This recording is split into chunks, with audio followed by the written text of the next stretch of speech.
opening up the keyhole and just looking outside. I'm like, no. So then you get into the whole industry of like adult film. Was it what you expected doing your first scene? You had me doing moonsaults off the top rope. Oh my God. I have implants. Look at no one thinks so. Why? Why not? I mean, I thought about it for a long while before I did it. I mean, I got a lot of uproar from the whole industry, but who are they to judge me? Yeah, I mean, what are they? They can all go to hell. They don't pay my bills. No, you got a point. And that's that.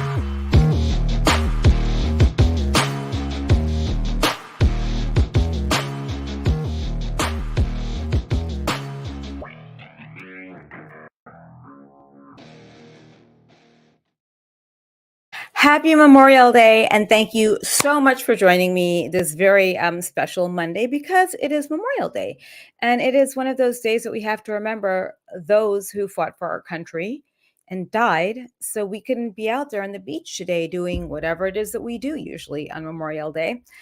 Hi, Paul. How are you? Yeah, I can't believe, no shades today. Holy shit. Oh my God. It's incredible. So I decided to take my shades off today because I'm finally not as sensitive to light as I was the past few weeks. And eye surgery is like slowly healing. It's getting there. Yes. So back in the swing of things. And by the way, next week's guest is April Hunter on the live stream. So do not forget to subscribe to my YouTube station, because you never know who's going to be passing through the crazy train and who's going to be on.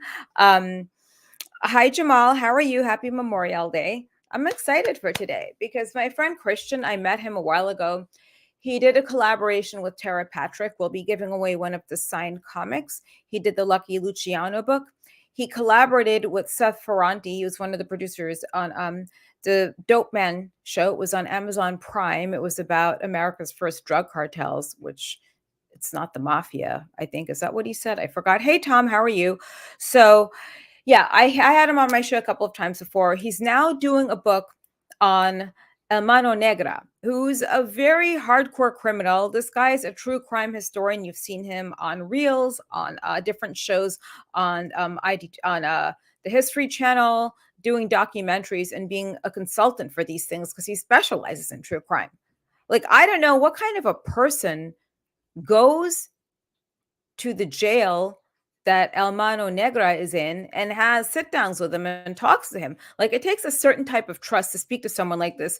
Joe, you're always living a true crime. My friend Joe's here. And by the way, if you guys get a chance, right, they have this really cool death match podcast called Wrestle Death Podcast. If you could also go over there on YouTube and give it a follow. They have some interesting guests, but this guy lives crime scenes, I feel, or true crime, because they're death matches with a lot of blood. So I'm excited for tonight. I haven't seen Christian in a while. We have giveaways. We have some signed comics from Tara Patrick and also his El Mano Negra. It's like a teaser comic book. He went to the jail that he's in, and I know where that jail is because I was sending El Mano Negra photos. They weren't nude because you can't do that, bro. I was sending him Christmas cards and other things like that. I don't really want to know what he was doing with those things because it's very uncomfortable. And speaking of uncomfortable, it's not an uncomfortable thing. But if you are in the mood to get it on and have some private time with your special loved one or whomever, make sure you hop on over to adamandeve.com and type in the code CrazyTrain. That's crazy with a K. And get up to 50% off of select items and a bunch of free gifts. And, we all like free things. We love free gifts. We like free sex, free everything we can get our hands on these days, I guess. How's everyone's Memorial Day? Did anyone do anything fun and exciting? I'll tell you what I did. You ready? My neighbor was being so loud yesterday in the hallway in a nice building. Shut the fuck up. Like, you're in the hallway having your conversations and it was going on. I'm trying to watch TV and I opened the door. I gave her the Jasmin look and they kind of shut up. Well, what's wrong? I said, you people are so loud, okay? And I'm trying to watch TV. Can you keep it down or take the party inside your apartment, please? Then her little friend, her foo-foo friend, what are you watching on TV? I'm watching a Trump rally, okay? All of a sudden, it went completely silent. Like that was the moment. For some reason now they won't even say hi to me in the hallway or acknowledge me. I just don't know why. I don't think I said anything like that triggering. But then again, I'm in a very progressive area, so progressives get very offended when I mention the white man with the orange hair and the mean tweets. Yeah, you people. Okay, Ken. Yeah, you people, as in loud, entitled millennials who have 20 different identities, who are gender fluid, that don't know which pronoun they are. But if you have to worry about which pronoun you are entitled. There are people out there who are fighting for this country, who fought for this country to have these freedoms for you people to think about what pronoun you are today or what you identify as. And that is what Memorial Day is, remembering those people. So yes, when you people want to remember you know, what liberties you have, remember there are people that went out there and fought for it, and it kind of irates me. I feel as though we're in a generation now where these kids are afraid to go to to go to war, do something valuable with their times. It's one of those weird things. Joe, you will always identify as something weird because you are Joe Beasler, and you guys want to identify as a woman's bicycle seat. Fine, I don't give a shit.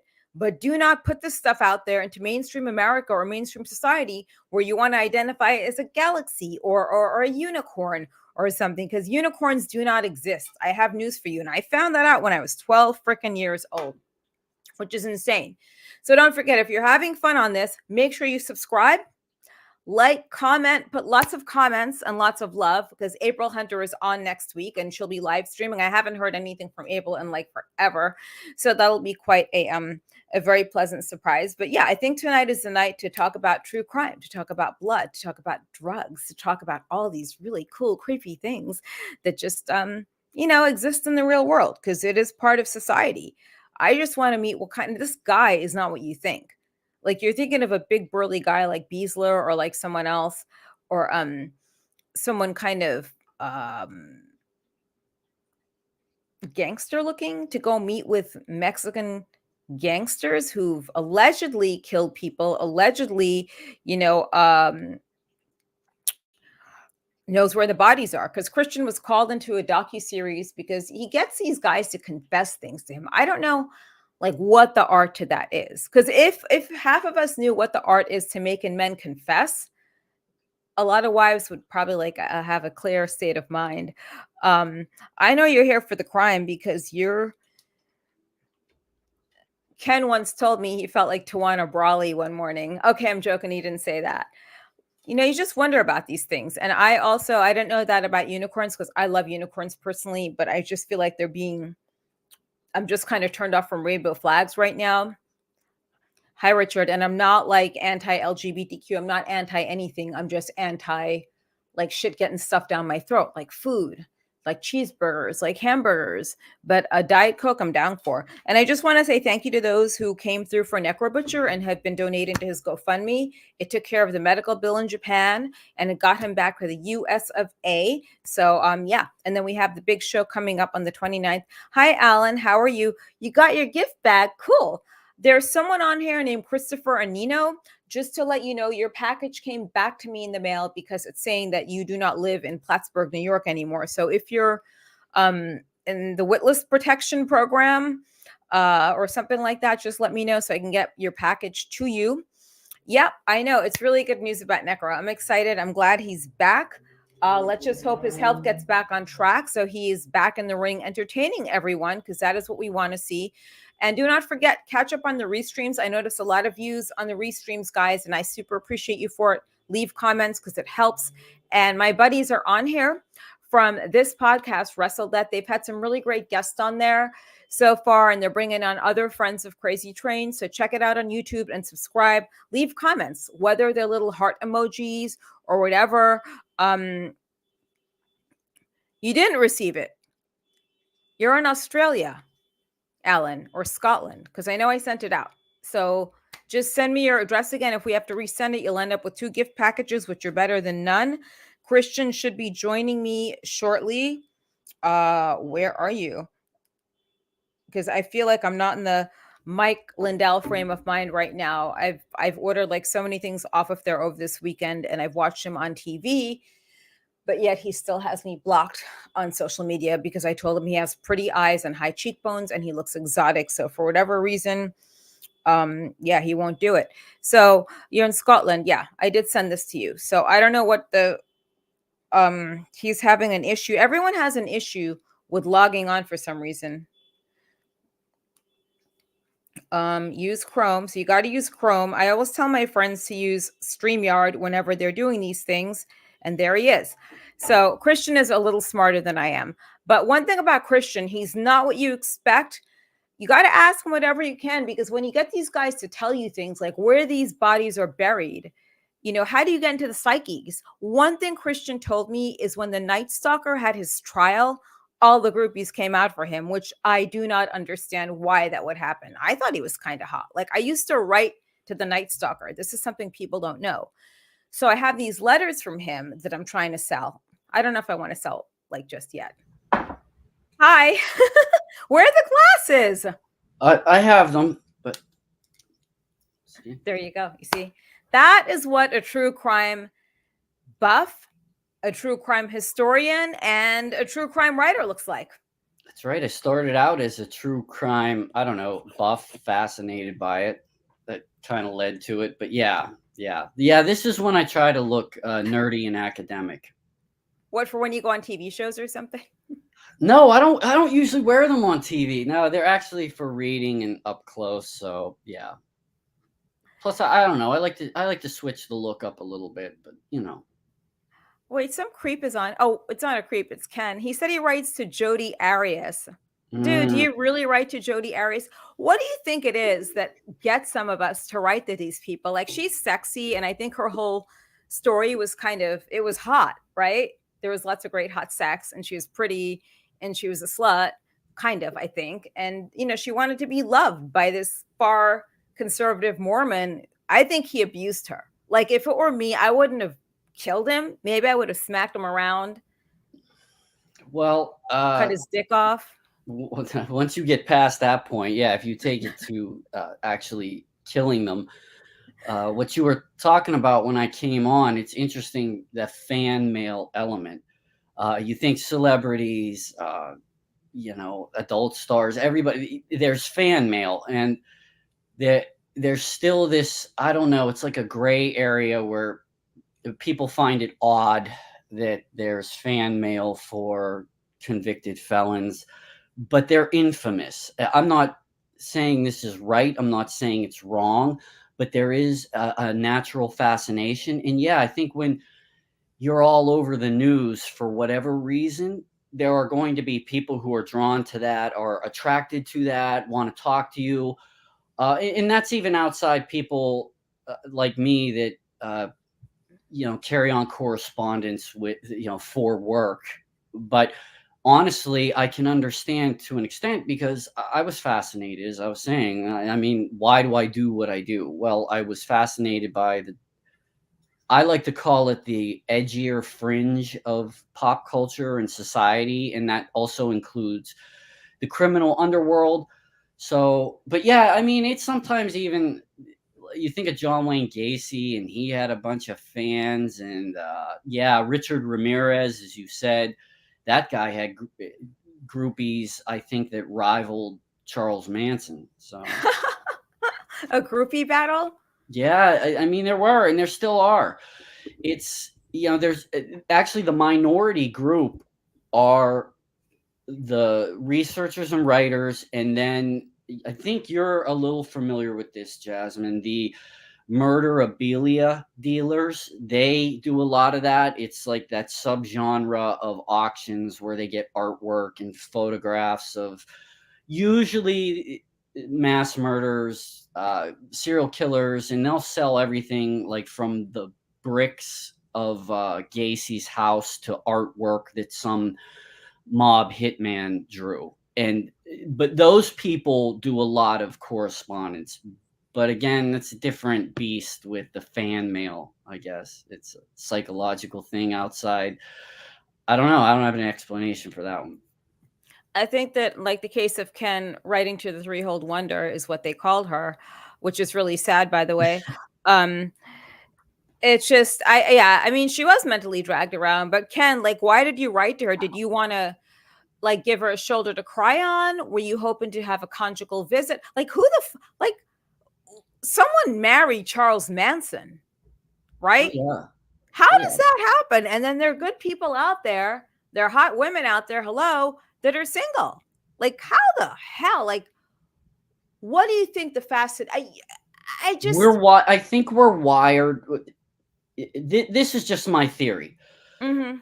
I think psychologically, a lot of us, I don't like to blanket broad stroke this kind of thing, but generally, I think we're wired to be drawn to charismatic people, people who stand out, famous, and the flip side is the infamous.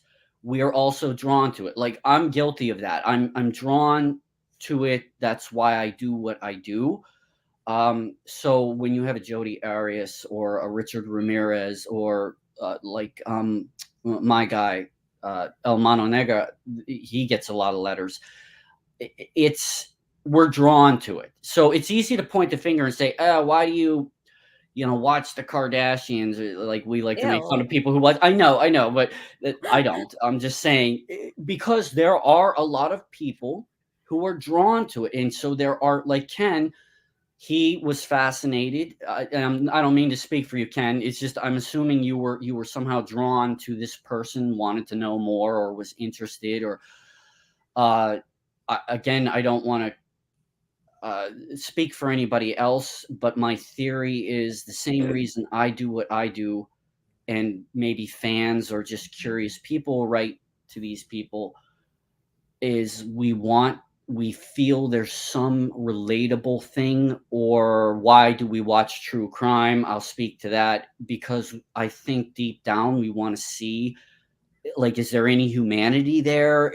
Could I be like that? Is it so far out of the wheelhouse, or isn't it? It's like those questions that you don't say out loud, but you want to Mhm. know. And then I just think some people get further drawn in, and it's cool if a celebrity writes somebody back. I mean, sometimes that makes their day, and that's the best, that's the coolest thing that could happen to them. I think, in a weird way, yeah, the villains of the world that make the news they enjoy that. That's Well, my yeah, thought. I don't I know. think. Well, no, maybe there's some people that would rather hear from Jodi Arias than Selma Hayek. Yeah, Maybe there's some people that would rather hear from what is his name? Scott. Well, Scott Peterson isn't cool enough. Uh, but there are people who? that do write to Yeah. him, and see, you're right. You've actually made the point, and I agree with you. It's everybody has their own preference and what makes them click. Even with a movie star, it could be the greatest movie star in the world, but you just don't really click. Yeah, okay, that movie's cool or whatever. They're a great actor, but you click with this one over here. That's not, it's I think it's personal, but there are so many people, and that's why if a serial killer gets a lot of fan mail, whatever that ratio is, it's one piece of fan mail to a lot of people seems odd. And I understand that, but I'm privy to seeing the other side. Like, nah, it's kind of cool though, in a way. I mean, yeah, does that sound wrong? I don't know. Yeah, Yeah. I mean, someone said that he was trying to get artwork from Jodi Arias, but he Mm. found that it may not be. So who would be the one doing her artwork? Like her celly? What do people ask El Mano Negra for when they write? Like, did he ever say anything strange? Did women try to get conjugals or? Well, to my knowledge, they can't do conjugals in the federal pen. But he It's so sad. does get visitors and has had girlfriends. And yeah, he gets a lot of letters. Different. I can speak for him.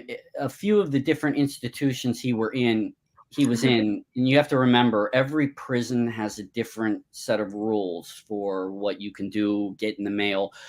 He received a lot of letters from fans, from curious people, other writers, women. Yes, he did, he likes that. Yes. But right now,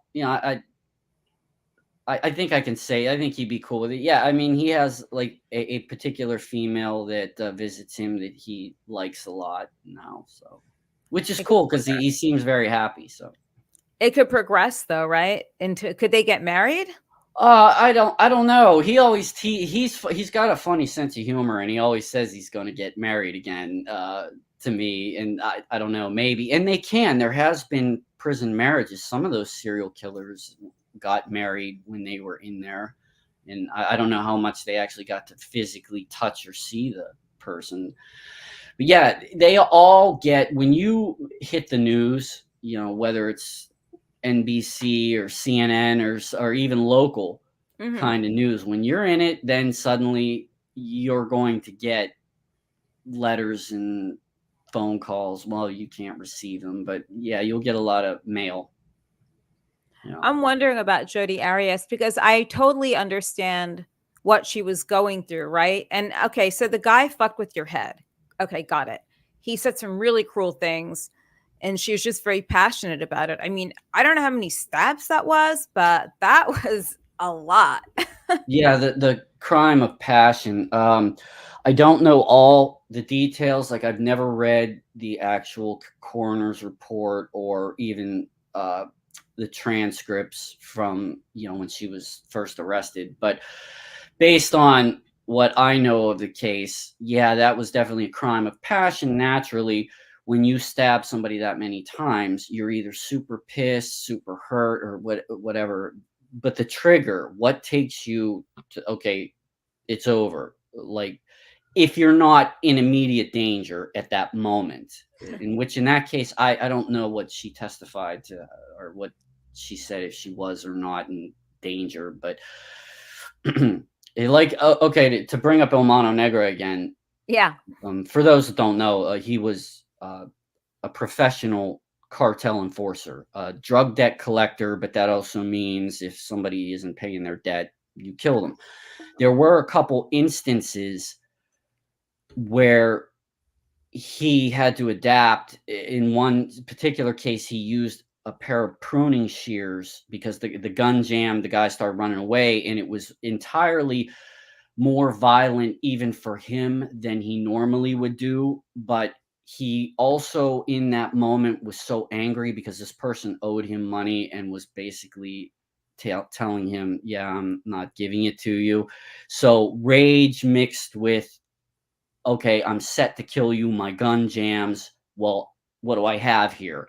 So that's a whole other dynamic thrown into these cases. But I know I just went totally off the rails. No. We are on the crazy train. Yeah, you're going off the rails, so you're more than welcome. To go back to what you brought up, yeah, when you stab somebody that many times, I think we all are aware that means you're pretty passionate about it for one reason or another.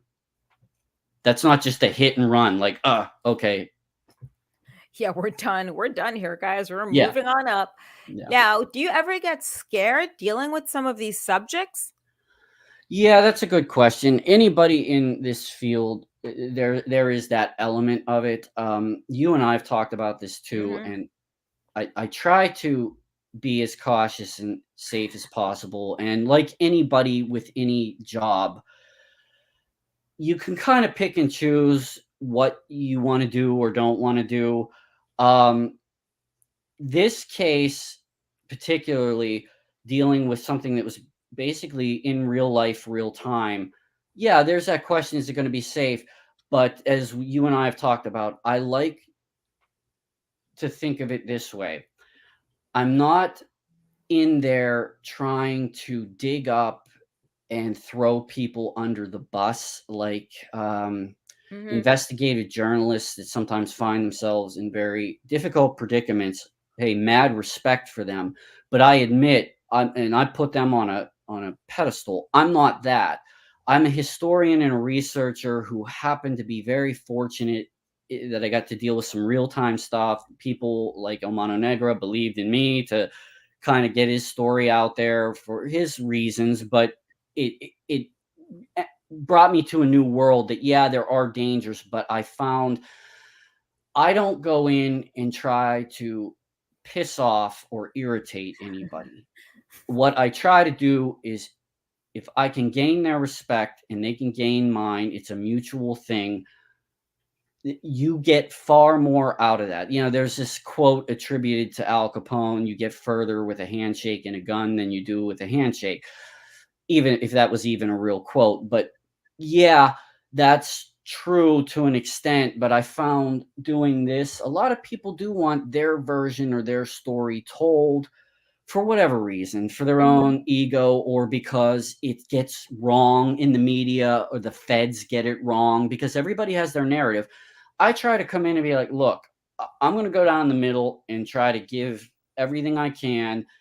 I give you respect, you give me respect, and let's see, and be very gracious. You do have to be humble a little bit too. You're dealing with some people that have seen and done things that you can only imagine watching Narcos. And when you talk to them, you find there's real people and there's real reasons why. And again, I'm not trying to glorify or excuse stuff away, but they don't either. I found, knock on wood, my luck has been really good, that most of them are pretty helpful and give you a perspective or social commentary that you don't typically get, because the media, it's very easy. Yeah. Good guy, bad guy. Right, when there's a lot of gray area. So, yeah, I hope that answers it. I know it's all over the place, but that's it what I does. try to do. It does, because it's a really tough thing. And I agree with you. With investigative journalism, you don't know what they're going to do. And they got their own narrative to push out there to the public, Right. whether they have to make the bad person look like the good person and the good person look like the bad person. They got to sell articles. They got to get that next thing in whatever, in Rolling Stone or wherever these people put things out. Tom Duffy, who's also a writer, wants to know, do you think that it was a situation where El Mano Negra felt like he needed to get a job done and was just willing to do anything to get it done, like guns, shears, like whatever it took just to get the job done? Great question. I've never been asked that question directly, and I hope the book, when it comes out, answers a lot of it. But I can tell you, yeah. Here's a quote that I've shared for a couple years now that he gave me, probably back in 2018.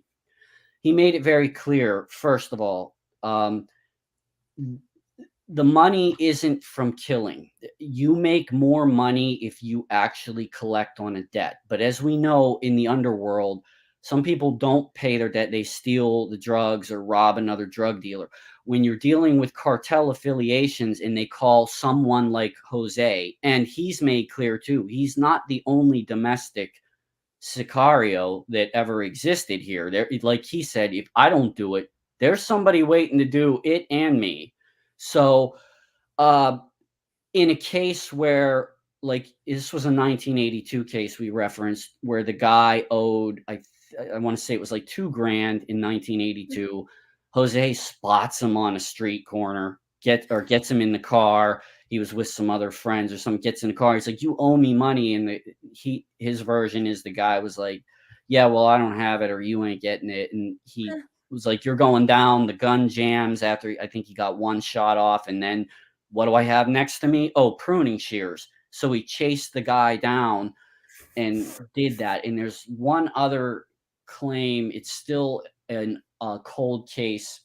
I want to say, is that in Iowa or Idaho, where he recalled in the late 80s stabbing somebody to death there in that situation, but he's not explained why he used a knife in that situation.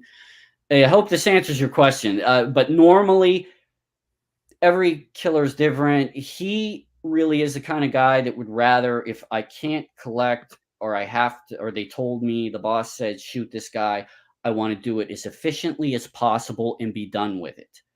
Like, truly in a business manner. And I'm not saying this with some kind of judgment or angle or hook to it. It's literally matter of fact.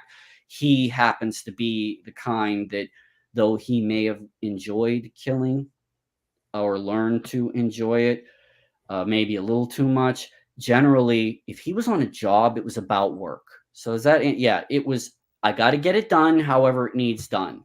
Funny side note, over the last couple of years, I've learned a few misses they've had, the epic fails him and some of his compadres had, and that's going in the book because you think it's like, oh, professional hitman, everything always goes as planned. No, it doesn't. Some of them are actually, this is horrible to say, it's very morose, but it's comical in a way that some of these didn't quite go the way they were supposed to. So, Are they alive, these people? I'm thinking of one case. This was in Atlanta, I believe, in the 90s. No, actually, later they ended up getting them. But oh yeah, there was one that got away. I can say this because I wrote about it with Yon Grillo. Grillo. Any of you follow Yon's work? It's amazing. We co-wrote an article a couple months ago on his site about El Mano Negra, and I did tease some of the stuff from the book. And for any of you who are into music, particularly corridos, Chileno Sanchez, if that rings a bell. Yeah, that was a pretty epic what the fuck moment when I found out Jose was involved in the Coachella missed opportunity. So I'm not going to say anymore because that's going in the book and everything else. But let's just say if you know who Chileno Sanchez is, he surprised me with that one. When he found, oh yeah, I'll just give you, when I asked him, I'm like, what's this about Chileno Sanchez? I just found out. Oh yeah, amigo, let me tell you about Chileno, and it's in the book. Oh yeah, amigo. I just think people want to be seen, even when it's people that are serial killers or Oh, yeah. murderers. They want to be seen. Like the guy that works at the what was it? It was GNC. He wanted to be seen so badly. This isn't someone I had a friendship with telling me that he has such an interesting story. I'm like, here we go, this bullshit. What's your interesting story, kiddo?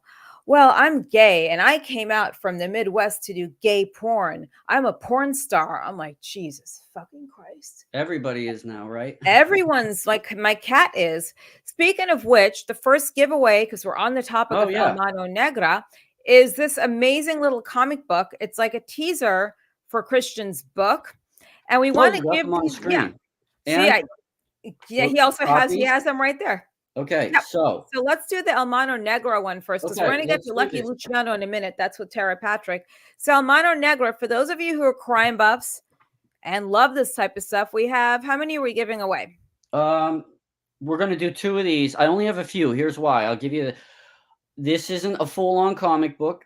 Okay. The actual book about El Mano Negra is coming out later this year. I know this is taking me 5 years, but trust me, it's worth it. Just every day he gives me something new to go in. But what I wanted to do is I had some interns and artist friends that wanted to do some things. So I had some of them do artwork and anime, little scripts I wrote. So I put out I had these made, only a few, which I will sign. Mini teaser comics. There's 2 tiny, brief little stories. It's only like 12 pages long, but it's a great teaser for the book coming out. And yeah, the Chileno part's in here too. So JC was like the first one. Hook me up. That's good because I don't have a question. So JC, if you could type your message, I don't know how these work sometimes because I don't know how to do this. So because I'm still green on this. So JC, if you could type in your address, I'm going to take a photo of it and I'll get it out to you this week and then I'll delete it right after. If you could please do that, I would super appreciate it. And you have a signed copy of the El Mano Negra comic. Did you say you have 1 or 2? I have 2 of these ones to give away. Okay, so we're doing that one. Okay, and the second one goes to Ken Hodge. Kenny boy, if you could put your if you could just DM me your address in Instagram, I'll get that out to you because I think that he suffers enough of getting cat photos from me every morning. Like those photos I post, those cat AI photos that he's on the verge of like hating me. So JC, just type in your information so I could do it right now. Pizza's incoming. No, we're good. I don't want any pizza. And so the next thing, so I noticed that you have a lot of stuff with comic books and you have collabs. I want to know how you collaborated with Tara Patrick and your history. You don't have IG, right? So just type it into here, into YouTube, JC, because I will see it. I'll take a photograph of it, then I'm going to delete it so no one else in here has it. Because Rich Maloney allegedly was waving a handgun on some girl's front lawn wearing lingerie. No, I'm joking. He didn't do that. If you could just type it in here, JC, like this. Oops. And then I'll get to it. Right. Okay, there we go. JC, I got you right now. Okay, now I'm deleting it. And that is technology at work right there. That was slick. right. And can I have your full name really quick too, please? They Joe Beasler was going to send pizzas. He's not going to send pizzas to anyone. Don't do that. Real quick. All right. So, what was the collaboration with you and JC? I need your full name. What was the collaboration with you and Tara Patrick for that comic book, the Lucky Luciano one, which will be given away? So this was really cool. For those who don't know, Tara and I have been friends for a long, long time. In fact, she really kind of brought me into her world to try to, market my stuff. And it was really cool. And we had always talked about, we have to do something. And we lived worlds apart. So it was always hard. We get together and try to think. But when I was writing the Lucky Luciano graphic novel series, the comic books before the graphic novel, I got the second issue, we were coming up with some relevant scenes. And I'm like, oh, Tara, I'm going to use you as sort of like the muse, the inspiration for this one kind of tiny little character. After I did that, my editor, if I remember correctly, he said, oh, okay, I'm going to have the artist draw like an alternate cover with you, Lucky, and Tara on it. And I was, oh, that's really cool. So we did that. And when I would go to conventions with Tara, we would get copies of the comic books, both sign them, take pictures. And it was crazy because how well it did, even at the like adult shows that I went to, which, by the way, I got to say, the fans there, incredible. Like sometimes I think I did better there or was more welcome than at some of the conventions that I'm supposed to be at. But anyway, that was the collab. And recently Tara signed a bunch of these. They're numbered, by the way. Okay, let's see. Signed a bunch of these, and I'll sign it too. That's your signature up there. It really is her, guys. I just posted a photo. Yeah, those were how I met Christian like through Tara. Polaroids we took just to show. Yes, you see. That was, she just signed these ones, in December? Yeah, around Christmas. So I have one of those to give away. Yay! Okay, so then here's the question I'm going to ask. And the first person that gets this right will get that copy. And don't forget, I always have giveaways all the time. Oh, really quick, actually, before I do the giveaway, Matthew wants to know, can you purchase these comics? Matthew, thank you. Yeah, okay. I'll preface by saying this.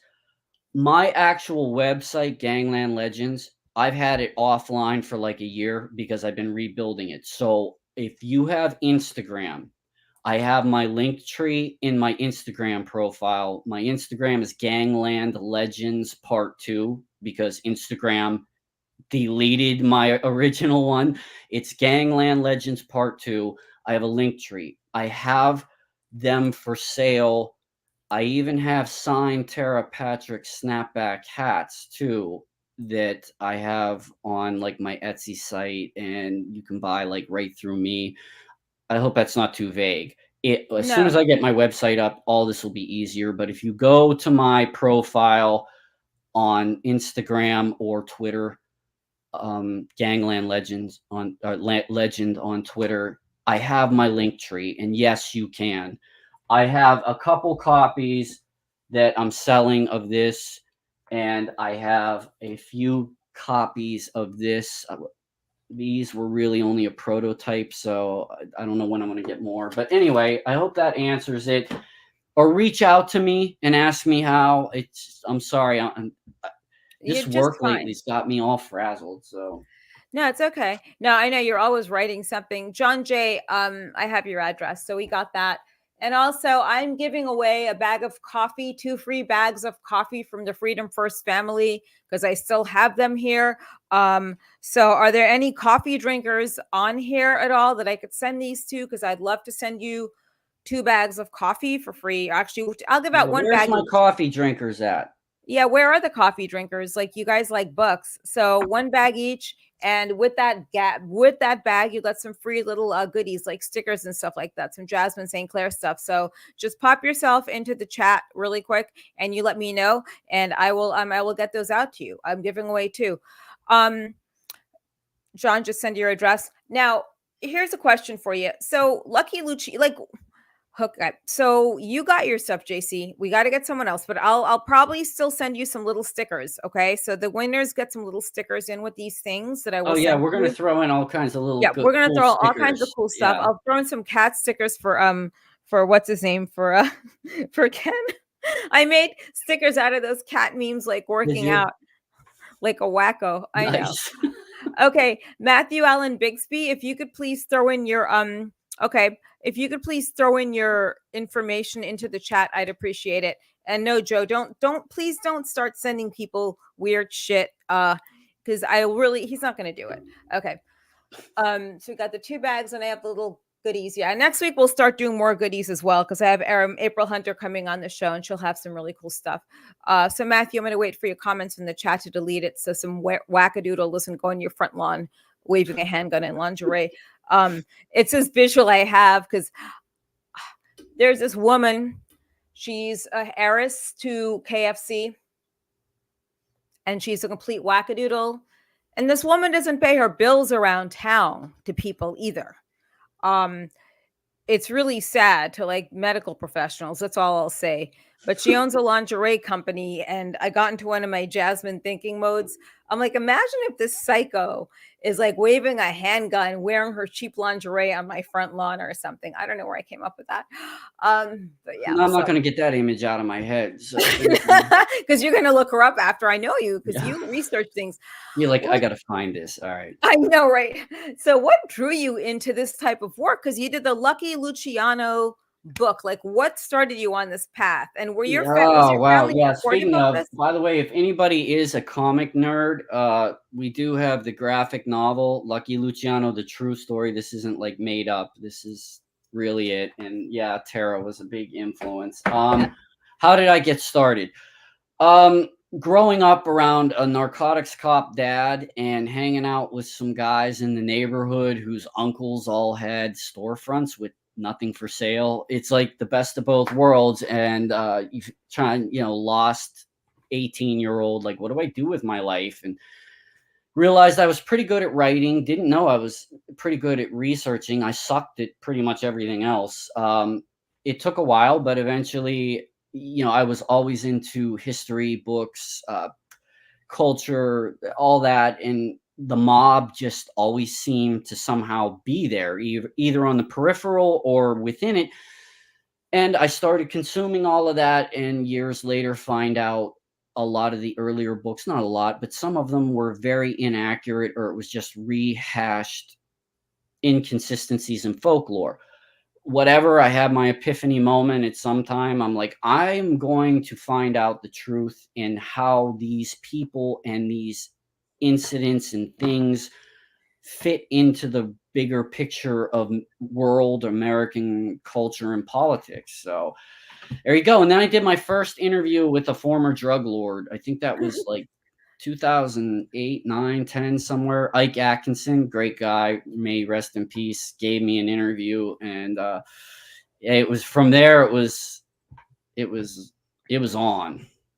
These people, here we go again with the term these people. I think these guys have heard a lot of me doing that today. And it doesn't mean anything negative. It was just when I was referring to my neighbor, and they're just being super loud. And then when I asked them to take it down, her little LGBTQ friend, I said, I'm watching TV. What are you watching on TV? I told him I was watching a Trump rally. It didn't go over too well. So anyway, Christian. So I know I'm so provocative. That's what we'll collaborate on. I think what we should do is we can collaborate on the on maybe like if you do an El Mano, like some kind of cartel comic, because I think that would be a lot of fun to. Yeah, I think a lot of people have been asking for that too. They know, well, I think people are getting tired of asking for the book because they're like, I thought you were going to have this out like 3 years ago. And I'm like, I know, but It I've takes never had a forever. case where, and the thing is, you have to understand, I talk to him, I speak to Jose fairly regularly. So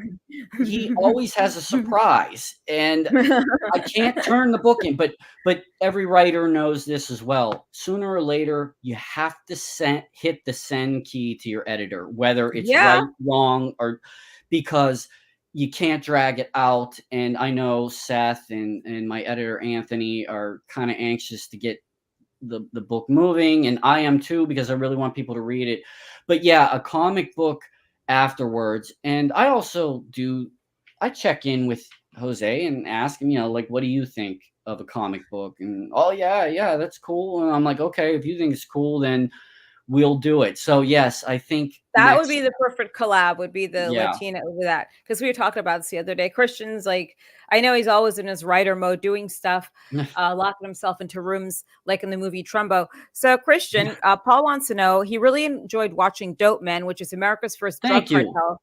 Amazing film, by the way. So you guys should watch it. It's on Amazon right now. So he said that you had a Las Vegas premiere screening on December 14th. Were there any interesting fan interactions and stories from that specific screening for Dope Men? Yeah, that's a really great question, Paul. Thank you for that. And thank you for watching the film. Boy, that was a labor of love. Yeah. Takes forever for these to come out. We started filming that in 2016, I think. Like, that's how long these things take. Um, the the fans were really nice. The people who came, some of them I was familiar with from having met them at previous engagements in Las Vegas. Their questions are always great. Like we didn't have any hecklers, or we did have some really what I like to call the zinger questions, the ones that this is testing us, and I love those. I love it because it makes me think, and it shows they're really engaged and challenged.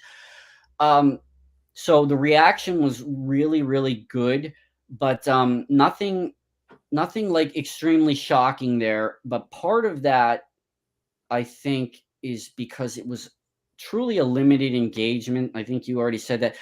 We Yeah. couldn't live stream it because we can't show the film like being filmed. And we only had 15-20 minutes at the end to really talk to people. So it was a lot of pretty much hurrying up. I hope that answers your question, but it was really cool. It was just probably the shortest thing because the bulk of our appearance was the film itself. So Now here's another question for you. Dope Man, America's first cartel. When we talk about the origins of drugs, and obviously there's a huge war on crime right now, which is like, it's amazing what's going on. It's so, I never thought the society would get to this, where we're here. Like, you can't even buy a clean bag of Coke anymore, guys. It's like, you don't know what's in it. right. Not that I encourage that. Who is the real America? Who is the real first drug cartel? Okay, yeah. For those of you that haven't seen it, my baby, I call it, was this film. It was going to be a book, and Seth Ferranti, we were together like in 2016, 2015, and he asked me, what are you thinking of next? And at the time, I'm like, man, I'm going to write like this epic book about the narco traffic during Prohibition. Nobody ever talks about it. And he said, well, let's make a movie about it. So what I found, and what we hope the film shows, is that the first organized, and I'm talking international jet setting kind of deal of setting up drug pipeline in the United States, was begun by Jewish and Italian gangsters under Arnold Rothstein. If any of you are mob nerds, you'll know Arnold Rothstein supposedly fixed the World Series, which that's not true. He was just in on making a lot of money from it. But he was a mentor to the young Meyer Lansky, Lucky Luciano, Frank Costello, guys like that. There were a lot of other characters that aren't as infamously known. And what Rothstein would do is take out insurance policies on these people. He would tell them their guise is they are salesmen, and they would go as far as Shanghai, set up opium deals, go to Europe, set up deals with labs. This was pre French Connection era. The Jewish faction was really the forebearers, and then the Italians started to get in there with it. But America's first drug cartel, if you want to call it that, and that's a catchy name, so we threw it in there. The first drug trafficking loose organization really started under Arnold Rothstein, and when he died, those guys took it and ran with it, and then it split into factions. So that's the really short answer.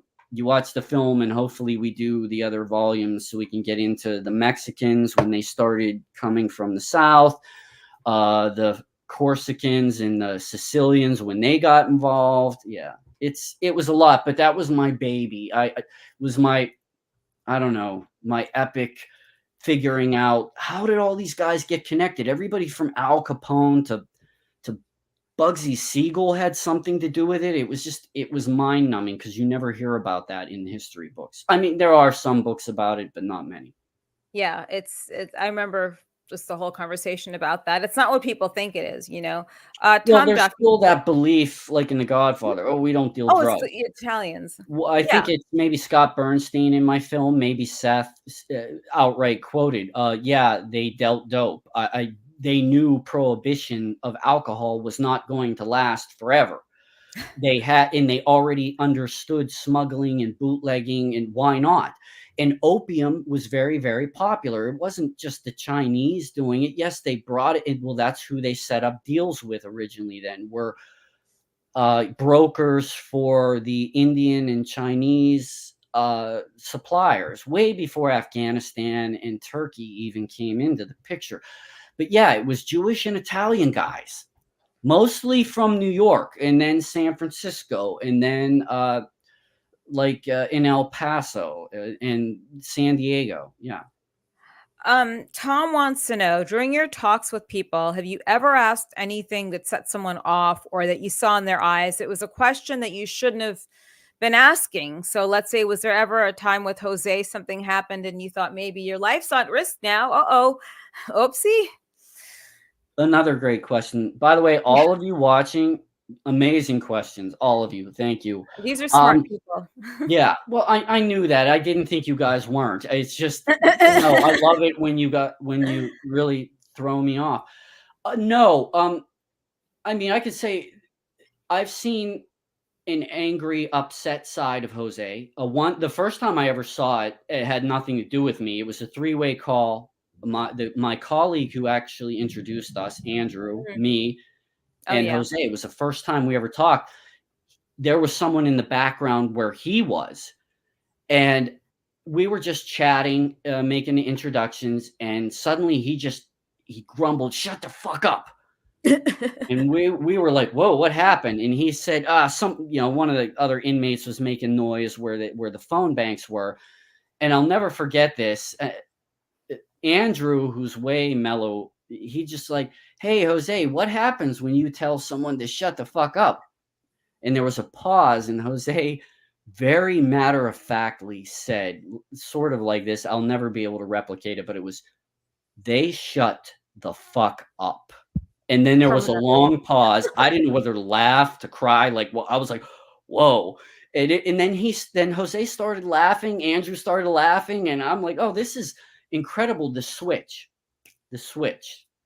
With me, though, back to your actual question. Yeah, I really do try not to irritate. As a journalist, you want to ask tough, pressing questions. Don't get me wrong. I try to dig. If you want to know about Jose, he'll sometimes just outright, again, he can be very matter of fact, say, "I can't talk about that." And I know, because I've known him, long enough, that means, oh yeah, that's one subject. If he's ever ready to tell me, he will on his time. I know some journalists will press and press and press, but he's given me so much information that no one else has gotten, and I'm grateful. So I don't push it unless I really have to. I will throw in one time though. There was a former mafia guy, mafia hitman that I was talking to. This was probably 7, 8 years ago.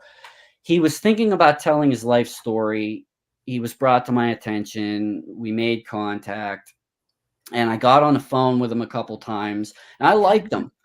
Uh, he he kind of got pissed once, not pissed so much, but he was telling me how he went to prison for killing like 12 people, and he kind of nonchalantly said, that I killed 26, but I admitted to 12.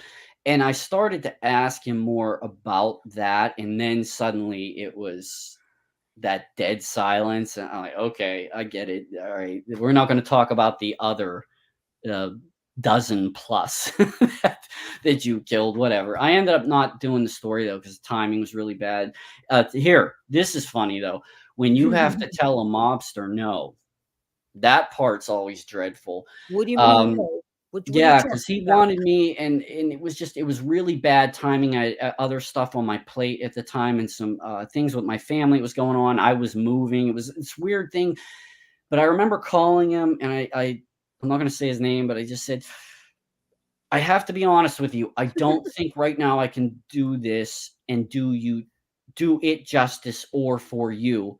And he paused and he said, "You're a stand-up guy. I appreciate your honesty, and it's too bad we couldn't, but you've been stand-up the whole time." And that made me feel like, yeah, thank God. And I've learned, to the earlier point, you got to be upfront too. It's like, I can or I can't. Like if I've told, for example, if I've told Jose, oh yeah, I'll do this, I'll get to it, and then I forget or something, I'm going to hear about it. And rightfully so, because if you promise something, or even if you say like, no, I'm not going to do this, or hey, I'm doing this, you got to stick to it, whether it's liked or not. And sometimes, hey, we're human. I drop the ball, and he's human. He gets upset if people let him down. Yeah, I That is don't one. want I'm not to. a psychologist, but I've learned you got to at least stick to it. If you don't, you could see the darker side. Well, yeah, like especially if you have, let's say, a deadline for this book to be out and it's not out, and they keep calling you and ringing and over, man, where's my fucking book? You promised this, I and know, I know. Where's my fucking book? It's coming, man. It's coming. I know. But as I even tell him, I know it's taken a while, and I've had a lot of ebb and flow, and life gets in the way. But it was almost like the universe was telling me, don't hit send yet. There's something around the corner. And then it would, like when I went to visit him in December before I came out to Vegas. It was almost last minute. Oh, wait, you mean we actually get to shake hands and get pictures together this time? Because the last time I saw him in person was during COVID, and we had to sit yeah, behind glass. And anyway, also in person, I got to talk to him about some things that you can't get in a letter or a phone call. It's the nuance of, like us sitting here. You could see my expressions of when I'm excited or when I'm kind of like, eh. That is worth its weight in gold. So the book is coming. It just, the last touches are being done, and I am my own worst critic. So I keep editing and editing to make it as good as I can. It's not perfect, guys, but I'm telling you what, I hope it opens the doors to solve some other unsolved cases that are involved with this, at the but there's very a least. fine line there, though. Like if they're telling you things, and sorry, it's just like it's bothering me. So if this guy, like the mafia guy, told you these things, right? Yeah. How does he know you're not going to go to the cops and say something? I think in this world, the great question from you. Thank you, Jasmine. Yeah. Nobody does know, and you can't. You can take someone at their word or their reputation, but people will fuck you over. And everybody, we all know that. We just hope it doesn't happen because the little child in us still wants to believe if you say you can, you will. Um, so, you know, I don't know. I think, man, I don't even know how to answer that. I don't know. What are your thoughts though? I don't know, because like you're there confessing to all these other crimes. Okay, so then maybe there's a 50% chance it's not true. I'm not doubting their criminal capabilities, but I am, maybe it's to catch your attention so you Okay, want to write the book. to be more specific, since you said it that way, if we're talking about, is there embellishment in certain cases, or somebody comes out, there's historical cases of people coming out, oh yeah, I killed JFK. You did? Who Oh, are what? you, Eddie from, what?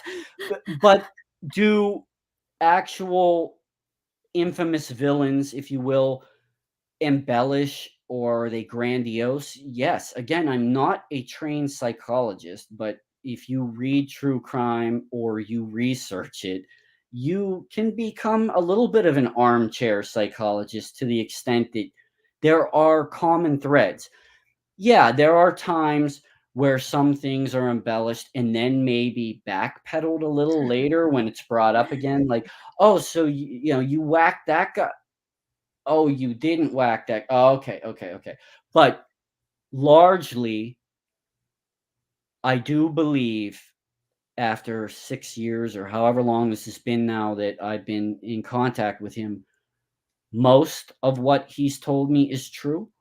I think, and he's admitted, his memory may be off about names and Mhm. specific dates in some cases, maybe even the city.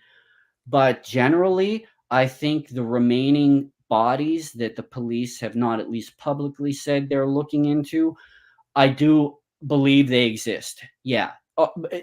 Notwithstanding the grandiosity and the embellishment of certain stories.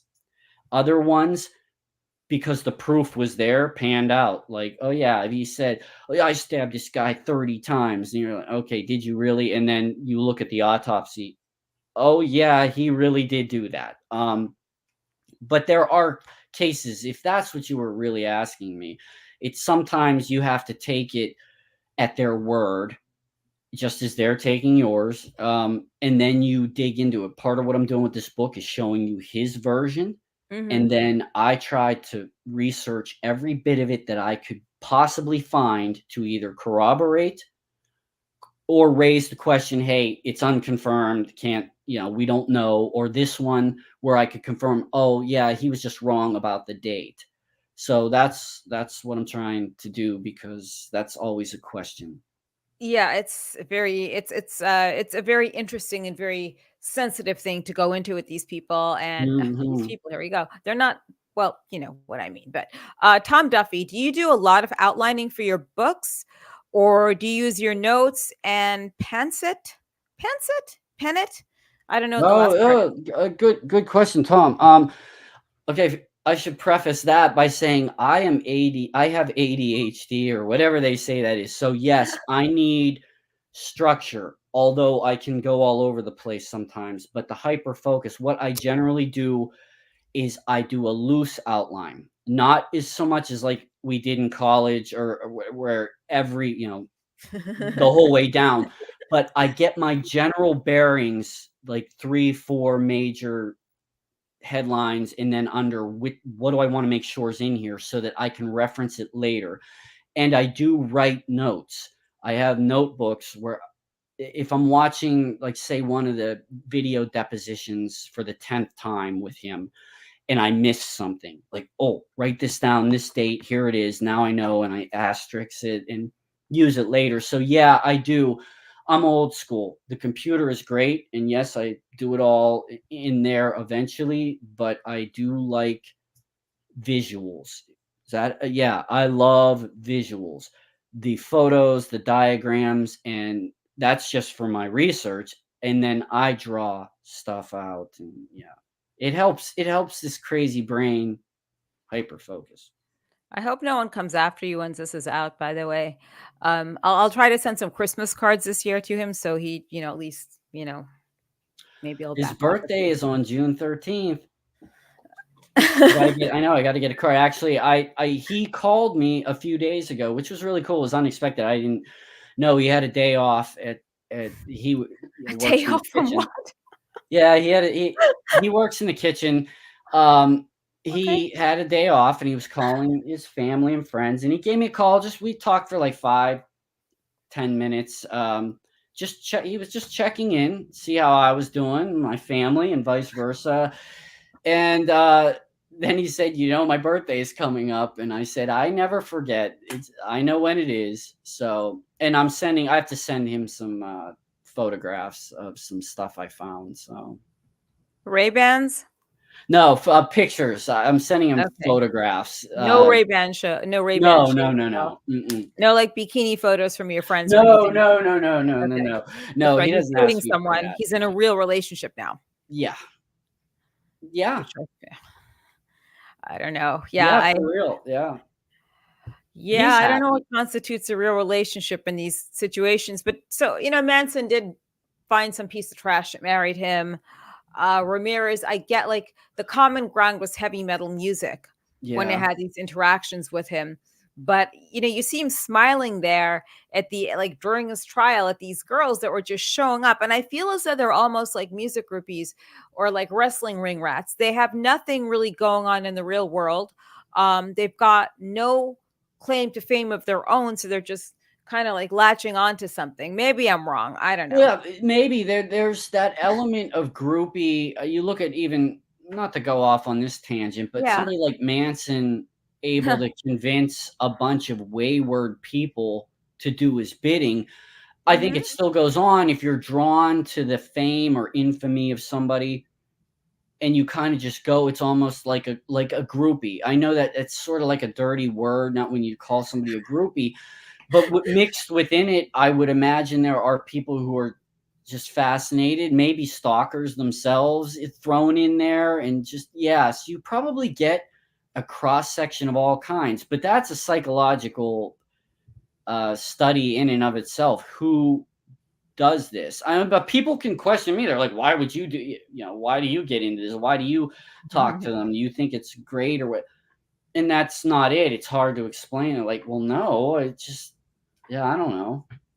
So Kevin is saying that Charlie and Star did not get married. I thought they were married. Like if that's the girl's name, I don't know how many, women this man has actually been in serious relationships with to That's a good question. I didn't know if he ever really did get married. A lot of they people said it. offered. They offered? Oh yeah, to people like Ramirez, Manson. I'm sure What do he these might. fucking women look like? Oh, Yeah, they were engaged. some of the viewers here might know more about how some of those guys got marriage proposals. I don't know how many actually ever got married, but Wait, I the think that women was are pretty common. proposing to these men? These women are proposing. They're the ones Yeah, asking. and sometimes I think vice versa. I don't have specific examples, but I remember reading about some. Oh yeah, Jesus fucking Christ. it's an attention thing. But here we go back to the grandiosity and the ego of it. Look at all the video of Ramirez. He loved that attention in that courtroom, and I think it's sort of like the fan that thinks the singer singing to them that gets caught up in it. And to some extent, maybe that's okay. Like, hey, if that made your day and made you feel important, that's all cool. But if you become obsessed as well with something or someone, because I've been questioned about that too. Like, what are you, obsessed with these guys and all that? Well, you'd be surprised. A good friend of mine, Robert Rand, he wrote the Menendez brothers book, and he's still in this whole thing to get them. Who the fuck is Peter Griffin that's married to Gypsy Rose? I've missed out on that bus. I know it. Yeah, they're talking. Yeah, so he's had this whole thing to get them released out of jail because they've served over 30 years for parenticide. That's what we Right. call. Yeah. So I felt as though, like, is it an obsession or is this just like a journalist's like journey to try to do this whole thing and like Oh, challenge yourself, because it's been a long time going on with this book. And then he consulted on the series for the Menendez brothers. I spoke to Lyle or Kyle one day. I forgot which one it was, but you can't. I can't speak for every other writer, and nor would I try. But I can say in my experience and with some of my peers and friends, myself especially, you can get caught up in this. It can become like an obsession. You actually have to keep yourself in check, and I say that knowing I almost never do. Like the Luciano thing, when you ask, how did I get into this? I speak for me. Finding out the book in the 70s about Luciano was probably 60% bunk. And it just drove me, like, I'm going to find out every minute detail down to the tattoo of the naked girl on his arm, because the world needs to know the real Lucky Luciano. And with Jose, he gave me his story, which is, something most people don't get. And then I got kind of obsessed in finding all the other pieces to either match it up or discount it. And sometimes you're like, oh my God, I live and breathe this. So it can happen. It does. So those of you who aren't writers might think we sit in grandma's basement and do this. It is a very solitary thing. And I make fun of that element, but you generally can't do it alone, or you would lose your mind. And anybody who just does it in their grandma's basement probably has lost their mind. You have to get out and get yourself in check, either by external forces, or if you're strong enough to do it yourself and be like, look, don't obsess. It goes back to what I said earlier. Eventually, I have to hit the send button. I can't keep holding off waiting for the next piece of it. Or you're not going to get paid. Right. Everybody's going to then get bored and be like, what, that book never coming out? And Hollywood, shit's promised and it doesn't. It falls through. Oh, there's going to be a movie about Lucky Luciano. Yeah, I've heard that like 8,000 times. So I don't want to be that guy that promises the world and delivers nothing. It's coming, but I also don't want to obsess so much that I never hit the send button, because there's always going to be something new. It just, even with Luciano, the minute I sent that book in, a day later, I found some little factoid that I'm like, shit, I wish I would have put that in the book. Yeah, I mean, this is what Tom Duffy's saying. He does writing as well. He's published, if you keep tweaking everything, it'll never get done. But then that's why there's an audio book that you could always go in there after into an audio book and put shit down. Because I feel with Jose, there's always a story or everything. He used to call me Barbie doll when I was emailing with him. So that's it. And I'll say this, to Tom's comment. What I was able to do, very fortunately, thanks to Seth, after my Lucky Luciano, the book, he suggested I do a comic book series, which was new to me at the time. I mean, I always respected it. It's just I didn't know how much went into comic books and what a team effort. But I decided to do Luciano because it could fill in blanks and almost one could complement the other, but they were standalone. Like, hey, if you just like comics, you basically get the first important half of Luciano's life. And if you like to read but don't want something in cold blood type depth, I did the book in a way that even people who aren't into mob shit might find it entertaining. But the point is, I was fortunate that that's an option. I can add all the cool shit that didn't fit into it. It's like a rock band. We got to cut this song, but I really liked it. Why? Because it doesn't fit the rest. That happens a lot. I'm sure Tom knows that too. Things you really want to put in there, but it doesn't quite fit without looking awkward. So you wait for something else. The graphic novel for my Lucky was great because that was the perfect place to throw all the shit that I found out later or didn't fit. So, Yeah, I love it, by the way, because I have a copy. I think it's the coolest. Thank Um, you. yeah, like when I saw that, I'm like, I've got to be in one of these, like somewhere, whether it's a part two or just something, because it would just be such a um it's a fun thing to I just like cool projects. I don't always do things. I just do things that I think are cool and fun. Well, yeah, And it's like that's you got to it. do it And like like that. going back to the Tara thing, part of Yeah, that was like we, put her on the cover, and that was like my little homage, the least I could do for it somebody was who great. brought me along into her world where I was accepted and it was amazing. I'm like, how can I give back like a little bit of this? And plus, because she's been such a supporter and friend like you, I mean, Hmm. okay, I can be cocky and all those things because the little dorky nerd in me is like, yay, now I made it. And I still did. And I still don't know what I want to be when I grow up. But I have been blessed by meeting some of the most incredible readers, peers, partners, mentors, supporters, famous people, not famous people, just really cool. And I'll say that about Jose too. Judge however you want. I stand on it like this. I am grateful I got to meet him because he's given me a platform that really tested my ass and to do this. And I realize, yes, I'm giving him the platform he wants as well. So it works out. And I'm not passing judgment. There's enough for the books. Like I put in some of the first pages, like, hey, you decide what you think of this. Um, I'm grateful I have the opportunities, and I'm grateful to you, that. And everybody watching, by the way, seriously, thank you all. And when I finally get out to some events or something, you all have to come and get Yeah, some and like say hi, chats introduce on. yourselves and Yeah, stuff. which I like. Yeah, I'm personable like that. I'm awkward, but yeah, I like that. So if people want to buy stuff off of your store, it was Instagram.com/gangland legend. Are we spelling out the word part two or what? It's Gangland Legends, PART, and the number 2 on there. Sorry, everything was in order until Instagram decided that my vintage mugshots I was posting of Oh Carlos God. later were offensive and suspended and would not give my account back, my original Gangland Legends. So I had to start from scratch late last year or mid last year, and it's like nobody knew where I was.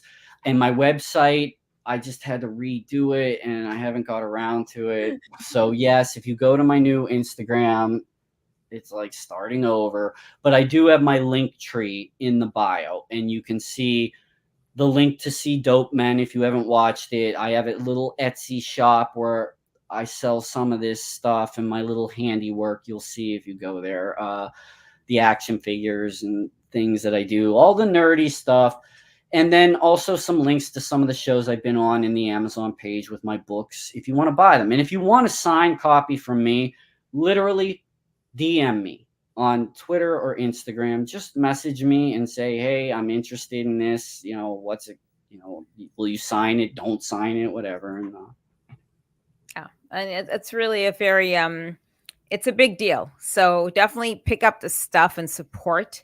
I appreciate everyone coming on here because I forgot it was Memorial Day this Monday. I'm like, shit, I scheduled a scream because it's every Monday I do them. I've missed maybe a couple, especially right. in the beginning because I was so like backwards with streaming platforms and everything like that. So it's like, okay, I got to do it. Let me just figure out like what the like how what whatever and just get someone good that's different because I have girls on here all the time that we love. So I just like to bring on Right. different types of people. It's just an interesting story that you have and these are interesting characters and everything like that. Do you have any messages for inspiring aspiring writers? uh, yeah, and you've probably heard this before if you are aspiring. Write it for yourself first.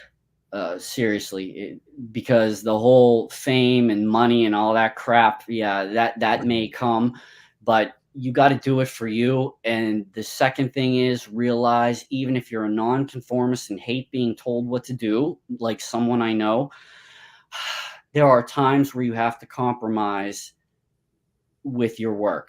Like say you write your book and then Hollywood wants it. yeah, they're going to pay you a lot or whatever, but they're going to do with it what they want. So just know those things. But start off, write what you like, whether it's poetry, fiction, nonfiction. Do it because you dig it. Someone else will dig it too. And then just get better at it, and don't expect to be, I don't know, the best the first time you do it. It's okay. More times you fail, the more you learn. That's true. As much as I hate failing, but yeah, that's my advice. I hope it helps. Yeah, I thought of the book Misery or the movie Misery, with the writers groupie that like.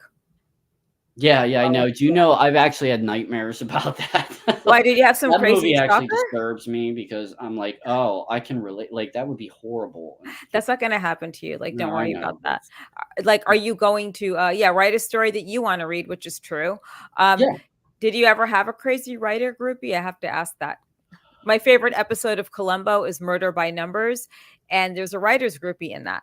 And Yeah, yeah. I haven't. Man, maybe I'm a loser. I don't know. I haven't had that. No, I've had haters though. I did have like We know online about that. stalker that Yeah. was being mean, and that actually had to do with my friendship with Tara. He somehow was obsessed with Jesus. her and then just started like sending, and the true story, in German. This was someone who was writing to me in German. I just happened to have a daughter that could speak some German to be like, translate this for me. And like, this guy was just, he nonstop found our emails. It was crazy. But no, I haven't had, too much. Actually, most everybody I've met or that reaches out to me has just been really cool. I'm pretty humbled and blessed by it. So. Yeah, so we're not going to see him with Kathy Bates anytime No, soon, like with I'm not his gonna be limbs cut off. tied down and my ankle broken, no.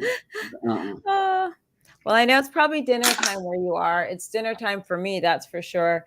And probably watch something great on TV tonight. I've been binging on a lot of crime series from overseas. Like Harlan Coben is another good crime writer, or like psychological thriller writer Yeah. who's amazing. So I can't wait to see your El Mano Negra book. I can't wait to see it on the big screen. Everyone if you haven't done it yet, get Dope Men. It's on Amazon. That's DOPEMEN. Make sure you check out Kristen's social. So it's Instagram.com/Gangland Legends Part 2. And his link tree is there. Get some books, go support, read the stuff, because it's fun. And in the meantime, I appreciate you coming on today with me for this very special stream.